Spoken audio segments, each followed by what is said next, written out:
अहो, उन्हाळ्यामध्ये असा दहीभात व त्यावर फोडणे म्हणजे शरीरासाठी फारच लाभदायक आहे. त्यासाठी तुम्ही भात आणि दही टाकून चवीनुसार मीठ टाकूया थोडं आणि व्यवस्थित मिक्स करून घेऊया. आता हे थोड्या वेळासाठी झाकून ठेवूया. आता मी फोडणीसाठी टाकणार आहे मोहरी,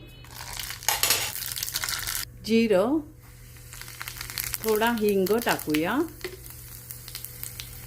कढीपत्ता घालूया याच्यात आणि हिरव्या मिरच्या.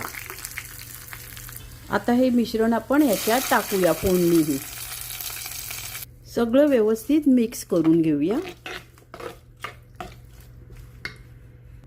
बघा ना, हे सर्व व्यवस्थित मिक्स झाले. आता यावर कोथिंबीर टाकूया. तयार आहे आपला टेस्टी दहीभात तडका.